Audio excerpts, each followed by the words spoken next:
ओम नमः शुद्धेभ्यः। अहिंसा परमो धर्म की आचार्य गुरुवर श्री कुंद कुंद भगवान की, आचार्य गुरुवर श्री ज्ञान सागर मुनि महाराज की, जेवढे परम पूज्य संत श्रवणे आचार्य भगवान विद्यासागर जी महामुनि राज की, समस्त आचार्य संघ की।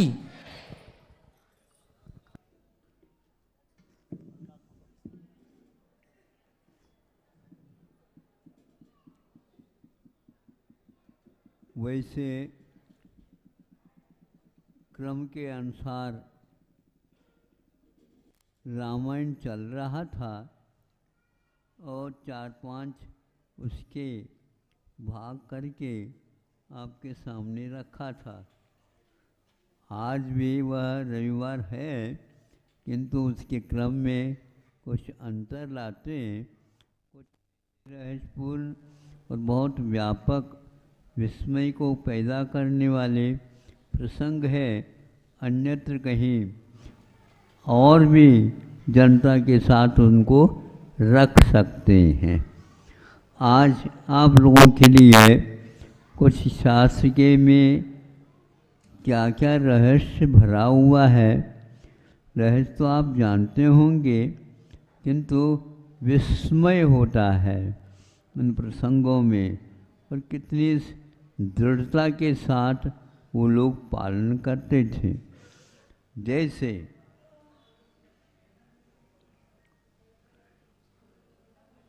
एक मुनि महाराज हैं,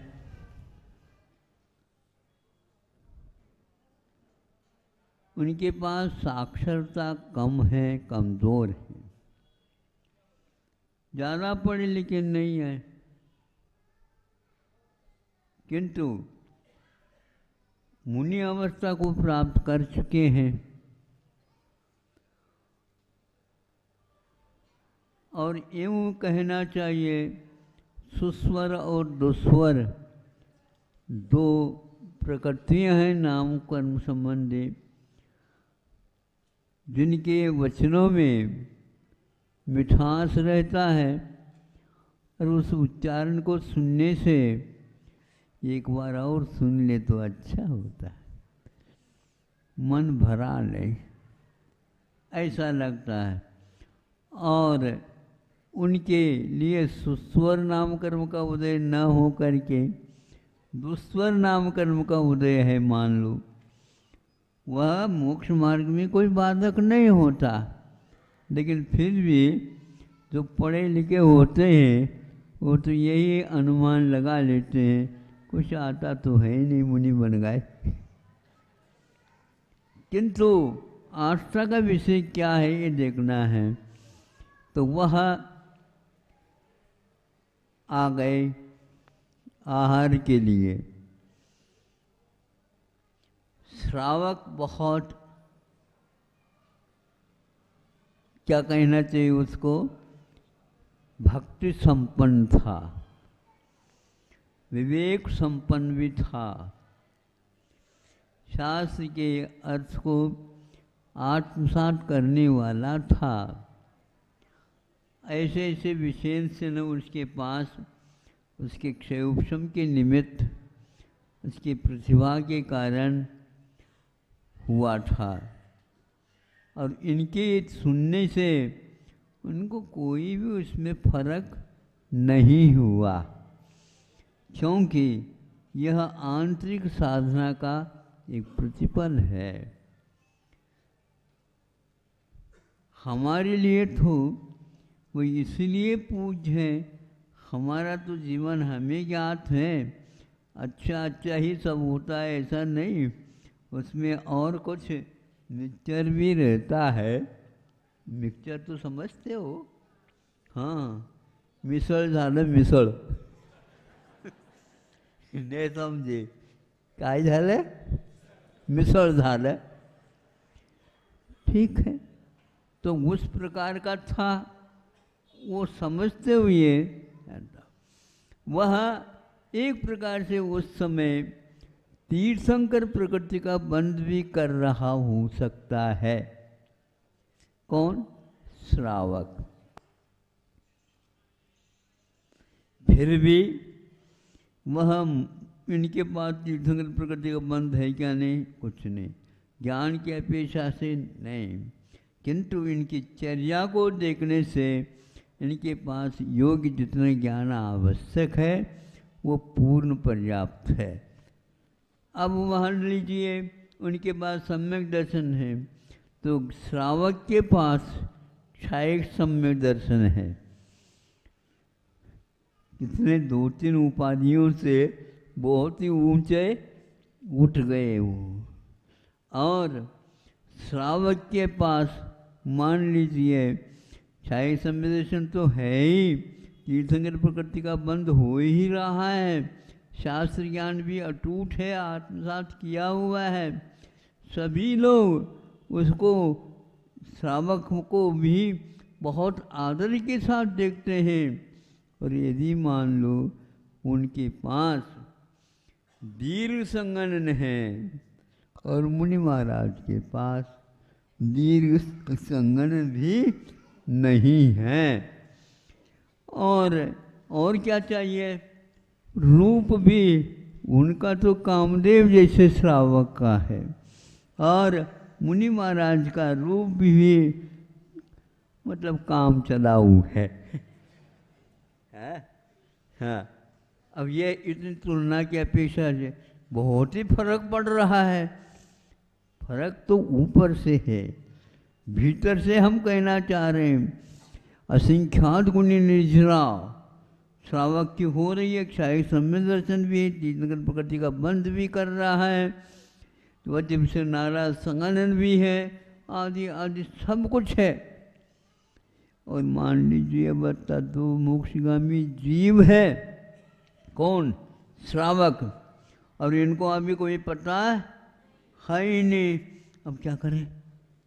अरे हमें तो अभी भी मिलने वाला है केवल ज्ञान, मिलने वाला है, लेकिन इसके भक्ति करने से ही मिलने वाला है, ध्यान रखो। यदि इसमें कमी करोगे तो पक्का है वह नीचे गिरेगा। लेकिन वह संभाल करके रहता था। आज जो मैं कर रहा हूँ इसको अच्छी भूमि में इसका वपन करूँ तो मेरे लिए आगे का द्वार अच्छे ढंग से खुल जाएगा, नहीं है तो यह सब विचित्रता कर्म के क्षय उपशम के ऊपर आधारित है। आगे और क्या चाहिए? उसके पास विक्रिया भी है। किनके पास? श्रावकों के पास कहा गया है विक्रिया हो सकती है, तो उसके पास विक्रिया से वृद्धि भी है। या और हो गया। अब मान लीजिए, मानो क्यों, उसी जीवन से उन्हें तीर्थंकर प्रकृति की उदीरना भी होने वाली है। अब क्या करना चाहो? एकदम ऐसे नहीं विजय के लिए चले जाओ, नहीं जा सकते।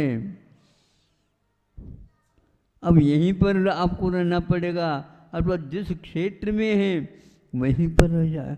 तीर्थंकर ही बनना है, समोसन की रचना होना है, और उसमें उस समयसर, इस समयसर की रचना में एक प्रकार से महाराज जी भी पहुंचेंगे। कितना अंतर हो गया? बहुत ही महाराज, इतना अंतर हो गया। तो और दूसरा कोई होता, कोई हाँ महाराज जी हाँ यहीं पर बैठ जाओ, मैं दूसरे काम के लिए, हो नहीं सकता। अब आहार हो गया और उस श्रावक के कारण देव आ गए और उसके आंगन में नृत्य करने लगे, तांडव नृत्य। और धन्य है ऐसे श्रावक जिनमें मुनि महाराज का आहार हो रहा है। ये सब हो रहा विचित्र, इसमें इनका कोई काम नहीं आ रहा है, लेकिन इनके कारण ही ये सब देखने को उपलब्ध हो रहा है। उनको कभी भी अभिमान छूटा नहीं था। मुनि महाराज जी के मन में आ जाए कि भैया हमारे ये योग्य में हूँ क्या नहीं, मन में आ सकता है। कहीं हमारे निमित्त से इनके चर्या में, प्रतिष्ठा में या भावों में कमी न आ जाए, ऐसा भी मुनि महाराज सोच सकते हैं। इसलिए कि इनका किसी भी प्रकार से विकास ही होता चला जाए, ऐसे भाव उनके मन में रहते हैं। इतना ही नहीं, और भी कई विशेषण हमें याद तात्कालिक नहीं आ रहे हैं। एक बार इस प्रकार का दिया था, उसी को हमने समझा कि आज इनको धनतेरस के दिन इसके संस्कार पड़ जाए और अच्छे श्रावक के योग्यता इनमें आ जाए, सबसे अच्छा है। यह ऐसा जघन्य काल आ गया है, आप अच्छे अच्छे कार्य करना भी चाहें, हो नहीं सकते, क्योंकि उस कार्य के लिए बहुत पुण्य की आवश्यकता होती है। दुनिया में अन्य और भी हम खरीद सकते हैं, इतना विपुल द्रव्य है, किंतु सही मार्ग में उसका उपयोग अत्यंत दुर्लभ है। 1000 के स्थान पर 1,00,000 भी देने वाले व्यक्ति हैं, लेकिन उनका अच्छे कार्य में उपयोग होना बहुत दुर्लभ है। और बिना चाहे, बिना सोचे कहीं भी वह दुर्गति के लिए कारणभूत कार्य कर सकता है। 8 अंगों से युक्त भी है वो श्रावक, वो एक भी बात में कमी नहीं थी। अब आप सोचो, इसके बावजूद उसके मन में तत्संबंधी कोई भी अभिमान नहीं आता, नहीं छूता। आप लोग अपने इन परिणामों के साथ तुलना कर लीजिए, फिर सोचिए कि हमें क्या करना है। ऐसे ऐसे महापुरुष हुए हैं, और महापुरुषों में भी पतिव्रता सतियाँ हुई हैं, जो कि पुरुष भी नहीं है, परतंत्र है, किंतु उन्होंने अनेक अपने पति को भी बहुत ही अच्छे मार्ग पर आरूढ़ कराए। सैनिक को ले लीजिए और राम को लीजिए, नहीं समझे 7 ही हो गई। कौन 7 जाने की कोई आवश्यकता नहीं थी, आराम कर लेते और राज में नहीं। इसके लिए यह पर्याय है ही नहीं। यह तो किसी भी प्रकार से कुछ चारा दे दो इसको, बेचारा है, इसलिए इसको दे दो चारा और उससे अच्छे ढंग से काम निकाल लो। ये श्रावक का कर्तव्य होता है और मुनि का भी यही कर्तव्य होता है।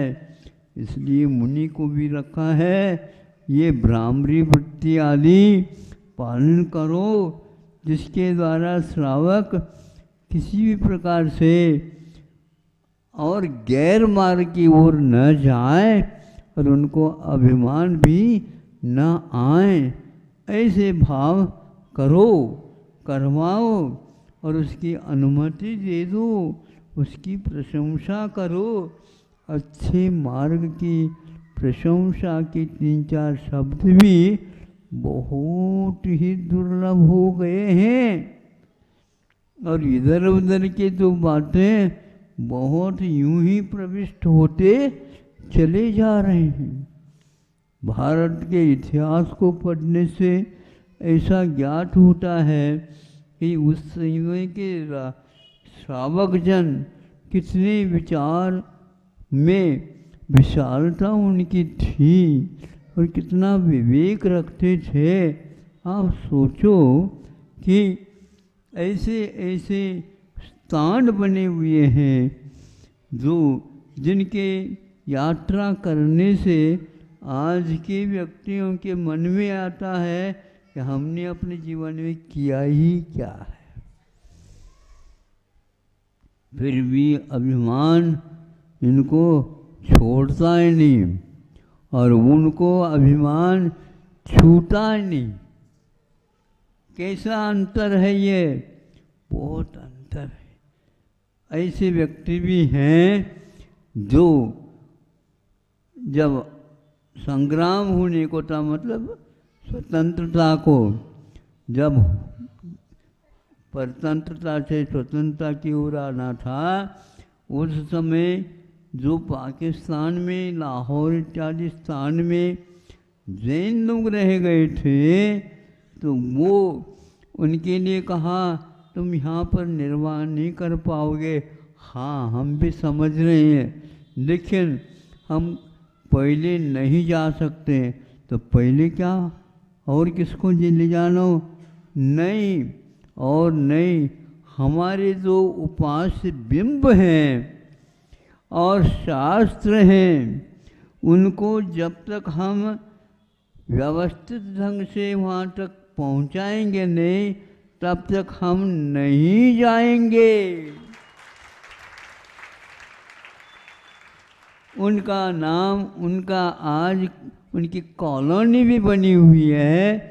वहाँ पर मैं गया था और देखा है, और वो शास्त्र भी देखा है, उन बिंबों की वंदना भी की है, और उन्होंने इस ढंग से मंदिर बनाया है जयपुर में, और उसमें उन सब बिंबों को व्यवस्थित ढंग से रखा है।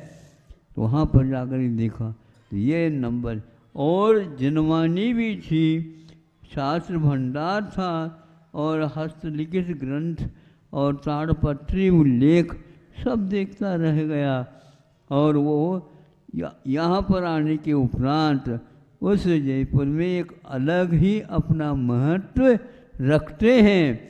लेकिन एक नई चीज़ देखी, उनके यहाँ आयुर्वेद के माध्यम से चिकित्सा होती है, और अच्छे अच्छे वैद्यों को लगा करके औषध का निर्माण स्वयं करते रहते हैं, और उसमें लाइन लगती है पंक्तिबद्ध लोगों की, काहे के लिए? सेवा हेतु। ऐसे सारे सारे औषधों का निर्माण अपने हाथ से, यंत्र से नहीं करते हैं।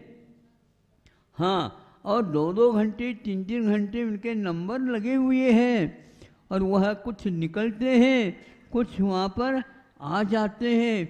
ये उनका 3-4 बार किस्तों में ये काम होता रहता है, नंबर ही नहीं आ पाते हैं।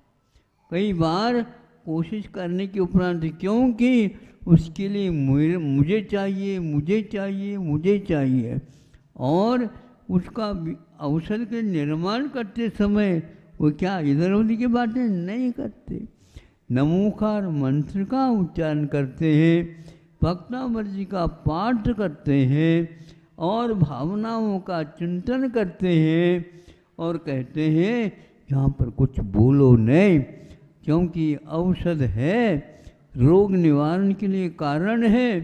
इसके माध्यम से सारे सारे बड़े बड़े रोग भी ठीक हो सकते होते हैं।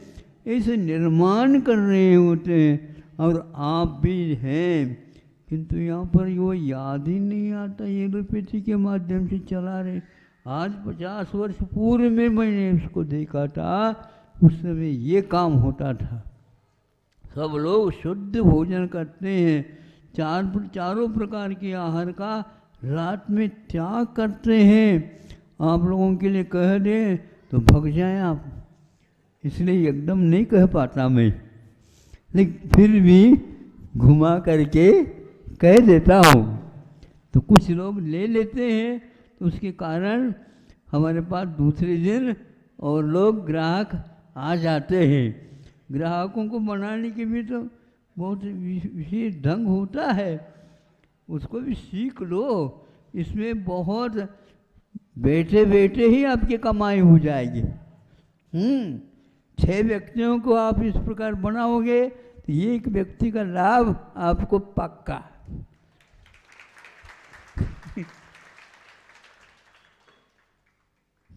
छह व्यक्तियों से आपने मान लो उपवास करवाया तो एक उपवास बोलो, तो हम भी इस तरीके से अपने हाँ ये करवाओ। इसमें तो हम लोग आगे नहीं हो पाते, होना चाहिए। तरीका ऐसे है, पहले के लोग दूसरे को करा करके फिर बाद में स्वयं उसका सेवन करते थे। तो ऐसा वहाँ आयुर्वेद को देखा। कम से कम भी जयपुर में उस समय 20 स्थानों में आयुर्वेद का बोलबाला था और वह औषध बनाने की पद्धति थी। जा कर के देखा तो लगा देखो ऐसा, आप यहाँ पर सीधे है इंजेक्शन लगाओ, शल्य चिकित्सा करवाओ, वो करवाओ। यहाँ पर आयुर्वेद का नाम ले ही नहीं सकता। इसलिए आप शुद्ध भोजन के साथ साथ शुद्ध औषध निर्माण करने का भी उपक्रम इतिहास पढ़ करके करना चाहिए और सब बच्चों को इसको प्रेरणा दे देना चाहिए, ताकि आगे के जीवन में आपको, क्योंकि व्रत तो ले लेते हैं किंतु वृत्ति यदि मान लो कोई रोग से ग्रसित हो जाता है तो उसके लिए कहीं भी दवाई शुद्ध मिलती नहीं है, फिर कहाँ जाना पड़ेगा। तो पूर्णायु आज खुला है, उससे पहले कहाँ था। इसलिए सो यार मुंबई चले जाओ या दिल्ली चले जाओ या कलकत्ता चले जाओ, मद्रास चले जाओ, नागपुर चले जाओ, महानगरी के अलावा कोई शरण नहीं। और वो सबसे ज़्यादा दाम मांगते हैं। गरीब का क्या होगा हमें बताओ। इसलिए आप लोगों को समझ में आना चाहिए कि आप लोग अपने समूह को बनाओ, जो पैसा रहता है उसको संग्रह करो और उसके माध्यम से ऐसी संस्था खुल जाए तो फिर तो आपको इधर उधर जाने की आवश्यकता नहीं पड़ेगी। और अच्छे आप लोग अपने बच्चों को ही इधर उधर विदेश तक पहुंचा रहे हो। अच्छी शिक्षण की व्यवस्था यहाँ पर करके इस प्रकार औषधि चिकित्सा और भी अन्य जो उद्योग हैं अपने तरफ से इतिहास पढ़ करके उसके अनुसार कर लेना चाहिए। बहुत ही अद्भुत भारतीय संस्कृति का विशेष जो कार्यक्रम चलता था, आज उसका एक अंश में भी नहीं है। ये आप लोगों को समझना चाहिए। हमारे पूर्वजों ने इतना काम किया कि हम क्यों नहीं कर पा रहे। हम इतिहास से हट करके विदेश जा करके जो कुछ भी हासिल करते हैं वे अपने काम में नहीं आ सकते। इसलिए जो काम में आ सकता है वही विद्या हासिल करना चाहिए और जिससे हमारा काम चलता है, उसके बिना भी चलता है तो उसकी ओर जाना नहीं चाहिए। आज बच्चों को भी ऐसी प्रेरणा दे दो, जहाँ पर वो पढ़ने के लिए जाए आप भेज देते हैं, किंतु वहाँ पर भोजन कैसा होगा। महाराज इनको आशीर्वाद दे दो, विदेश भेज रहे हैं। तो भैया हम तो आशीर्वाद नहीं दे सकते। ये कैसे महाराज आप, हाँ जो आया है उसके लिए नमुस्त भी कर रहा है तो अपने स्वार्थ के लिए कर रहा है वो। महाराज क्या चाहते हैं आप उनसे बताओ। हम बताना चाहते हैं वहाँ पर भोजन क्या करेगा।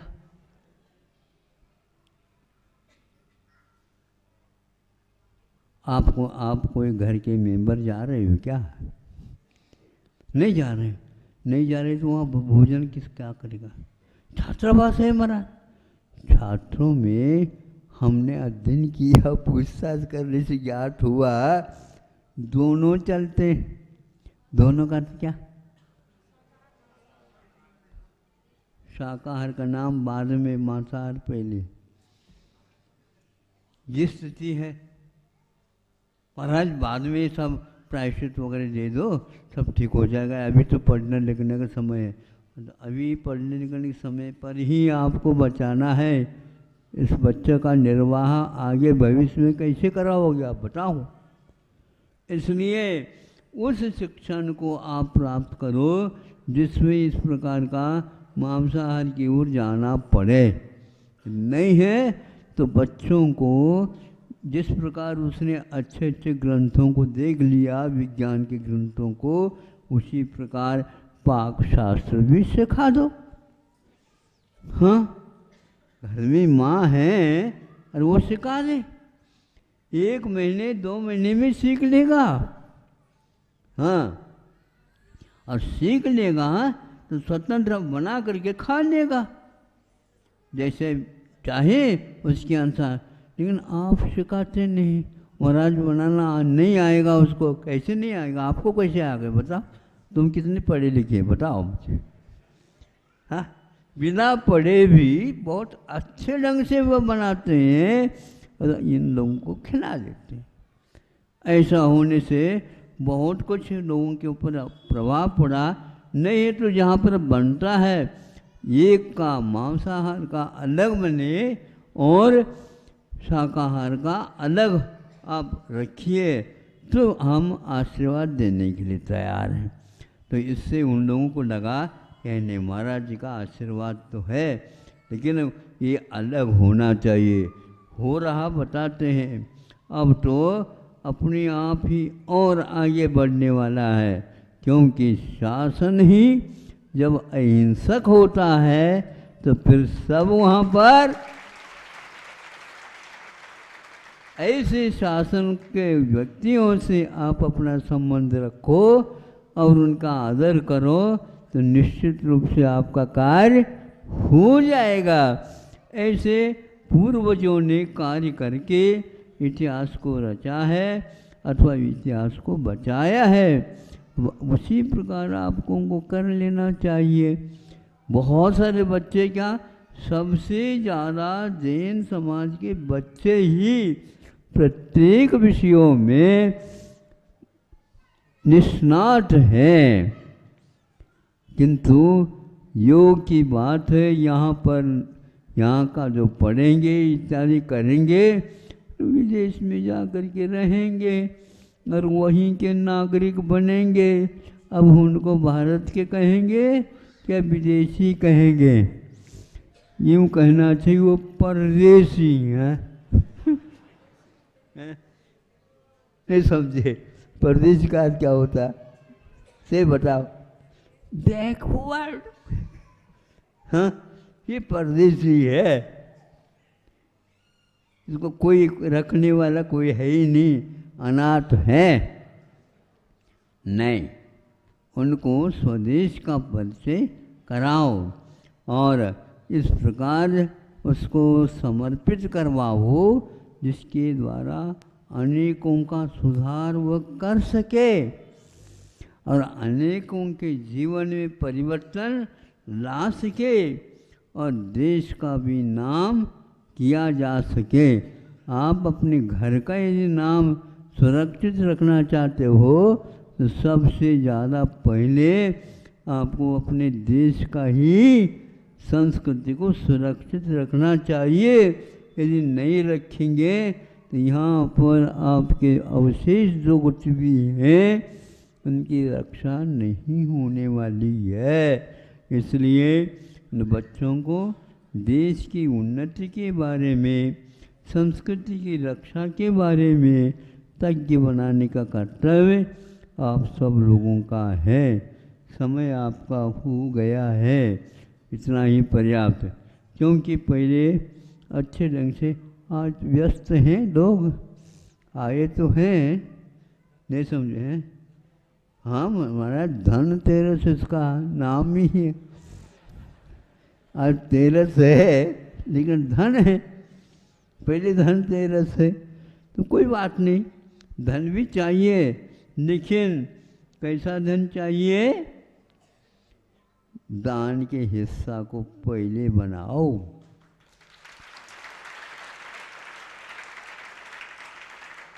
उसके बिना बनेगा नहीं, चंदा चिट्ठी की कोई आवश्यकता नहीं। और मान लीजिए आप 50 लाख कमाते हैं, 10% यदि मान लो आप निकालते हैं तो 5 लाख हो गया।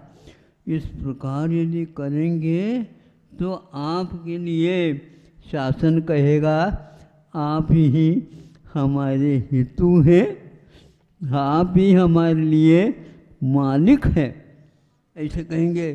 क्योंकि ये सारा का सारा हमारे पास आकर के एकत्रित हो जाएगा।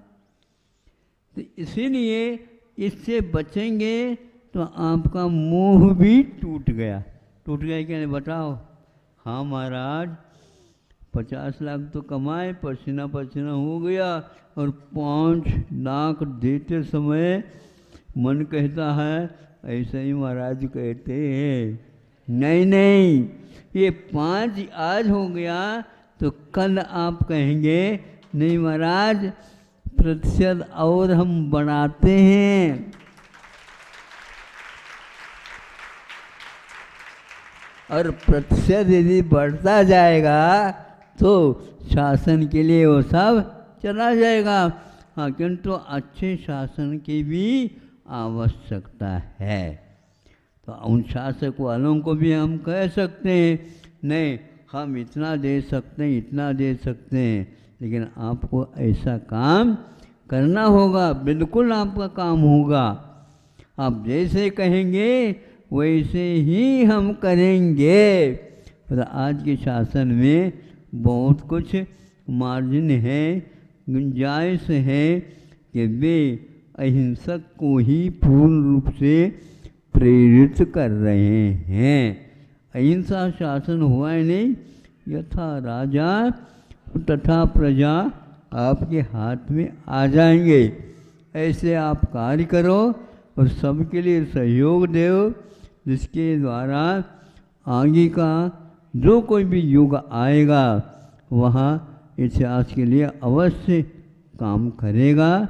और इससे विदेशों में भी आपकी वह गति पहुँच जाएगी और आपका वह विशेष प्रयत्न पुरुषार्थ वहाँ पर भी काम करेगा।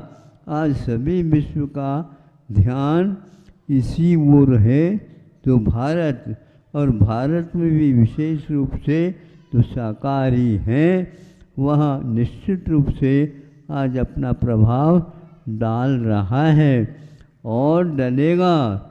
धीरे धीरे आयुर्वेद के युग यहाँ पर आने वाले हैं और उसका प्रभाव बढ़ता जाएगा।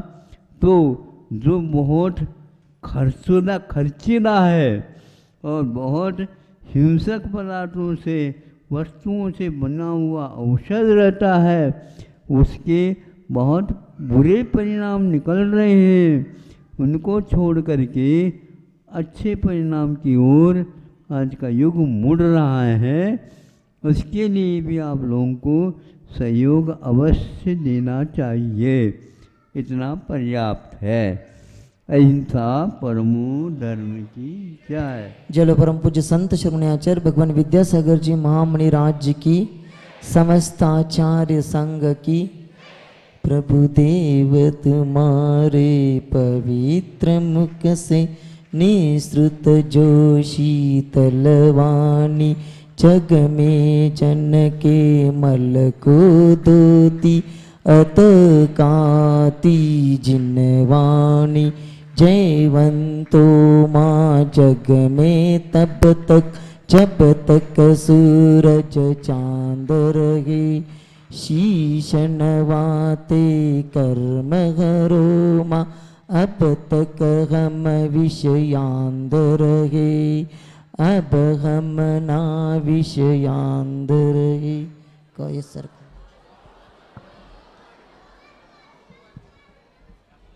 मूक माटी महाकाव्य